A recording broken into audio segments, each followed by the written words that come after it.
नमस्कार,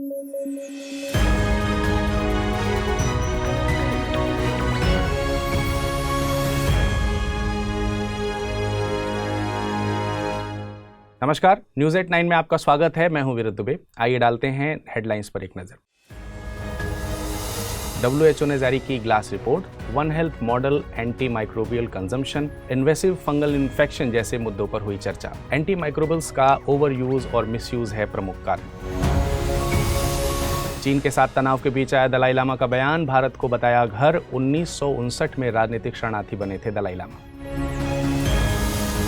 और INS Vagir navy को सौंपी गई, जनवरी 2023 से करेगी काम। प्रोजेक्ट 75 के तहत तैयार की गई है 6 सबमरीन्स। आइए न्यूज में डालते हैं नजर, लेकिन उससे पहले आपको इन्फॉर्मेशन दे देता हूं। अगर आप इस बुलेटिन को PDF के फॉर्म में पढ़ना चाहते हैं तो आप जा सकते हैं अमृत उपाध्याय 007 इस टेलीग्राम ग्रुप पर। वहां से डाउनलोड करके आप आसानी से उसे पढ़ सकते हैं।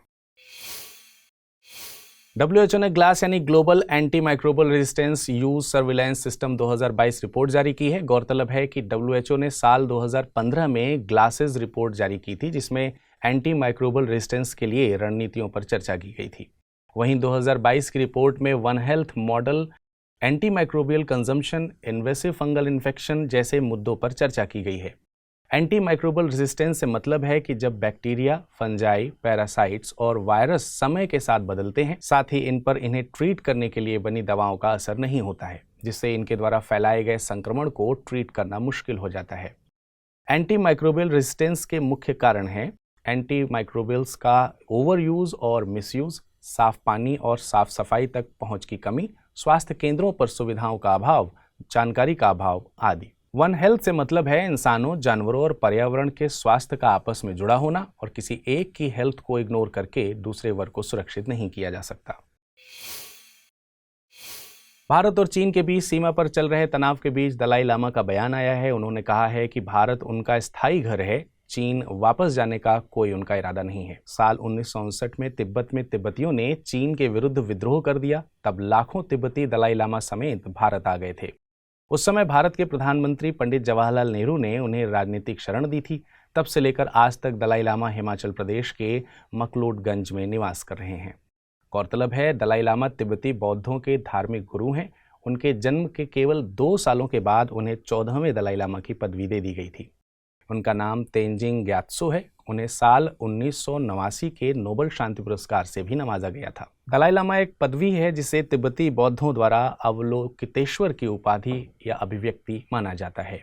अवलोकितेश्वर करुणा के बोधिसत्व हैं। दलाई लामा को तिब्बत के संरक्षक संत की उपाधि भी दी गई है। बोधिसत्व ऐसे सिद्ध प्राणी हैं जो पूर्ण ज्ञान प्राप्त करने की इच्छा से प्रेरित हैं। ये जीवित प्राणियों की मदद के लिए पुनर्जन्म लेते हैं। बोधिसत्व की संकल्पना महायान संप्रदाय से संबंधित है। इस खबर की अहमियत को समझने के लिए साल 2016 में पूछे गए एक सवाल पर आइए करते हैं गौर। प्रश्न है, भारत के धार्मिक इतिहास के संदर्भ में निम्नलिखित कथनों पर विचार कीजिए। कथन है, बोधिसत्व बौद्ध मत के हीनयान संप्रदाय की केंद्रीय संकल्पना है। दूसरा है, बोधिसत्व अपने प्रबोध के मार्ग पर बढ़ता हुआ करुणामय है। तीसरा, बोधिसत्व समस्त संचेतन प्राणियों को उनके प्रबोध के मार्ग पर चलने में सहायता करने के लिए स्वयं की निर्वाण प्राप्ति विलंबित करता है। उपरोक्त कथनों में से कौन सा या कौन से सही हैं? केवल 1, केवल 2 और 3, केवल 2 और 1, 2 और 3। इसका सही जवाब है विकल्प बी।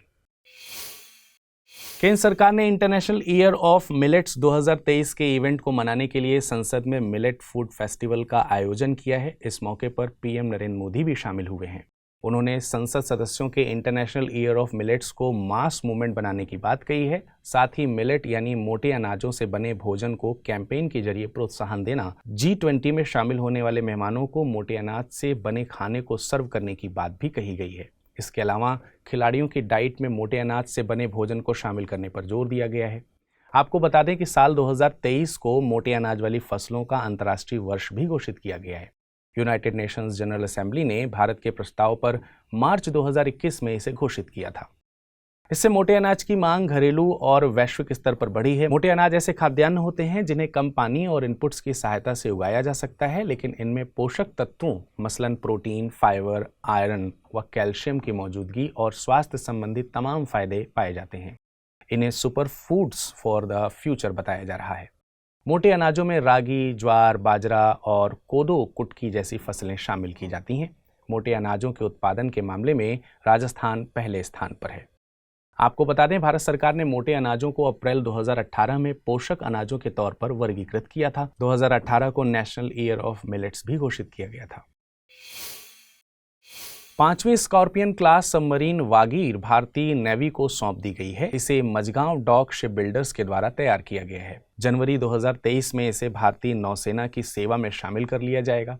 वागीर को पानी में नवंबर 2020 में उतारा गया था। वहीं इसके सी ट्रायल फरवरी 2022 से शुरू हुए थे। अन्य सबमरीन्स के मुकाबले वागीर ने अपने ट्रायल्स को कम समय में पूरा किया है। गौरतलब है, प्रोजेक्ट 75 के तहत 6 सबमरीन्स तैयार की गई हैं। इन्हें कलवरी क्लास सबमरीन के नाम से जाना जाता है। इसके लिए तकनीक अक्टूबर 2005 में हुए एक समझौते के तहत फ्रांस द्वारा साझा की गई है। प्रोजेक्ट अपने निर्धारित समय से 4 साल पीछे चल रहा है। इन सबमरीन्स में INS Kalvari, INS Khanderi, INS Karanj, INS Vela, INS Vagir और INS वाकशीर तैयार की गई हैं। अंतिम और 6वीं सबमरीन INS वाकशीर को अप्रैल 2022 में पानी में ट्रायल के लिए उतारा गया था। ये 2023 के अंत तक नौसेना के बेड़े में शामिल हो जाएगी। आपको बता दें कि भारतीय नेवी वर्तमान में 16 डीजल पावर्ड सबमरीन्स ऑपरेट कर रही है।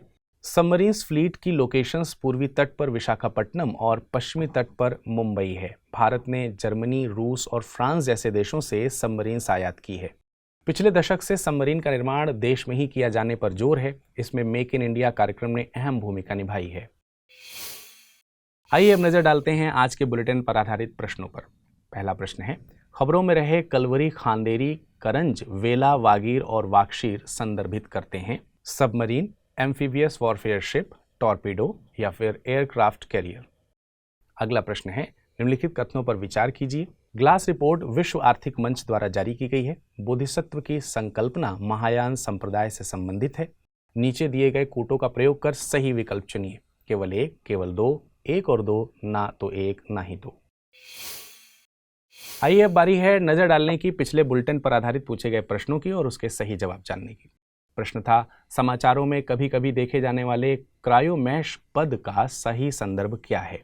सैटेलाइट के लिए तैयार की गई एक तकनीकी, खाद्य प्रसंस्करण में प्रयोग की जाने वाली तकनीकी, केरल रीफ के संरक्षण से संबंधित पद्धति, GM फसलों से संबंधित तकनीकी। इसका सही जवाब है विकल्प सी। अगला प्रश्न था, निम्नलिखित कथनों पर विचार कीजिए। देश की आज़ादी के वक्त गोवा ब्रिटिश शासन के अधीन था। ऑपरेशन विजय के बाद गोवा को पूर्ण राज्य का दर्जा दिया गया। नीचे दिए गए कूटों का प्रयोग कर सही उत्तर चुनिए। केवल एक, केवल दो, एक और दो दोनों, ना तो एक ना ही दो।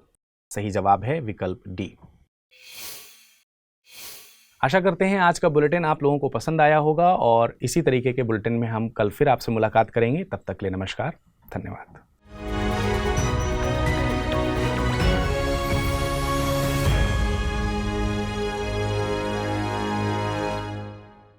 हिंदी में UPSC की तैयारी से संबंधित प्रोग्राम्स को देखने के लिए सब्सक्राइब करें स्टडी IQ IAS हिंदी।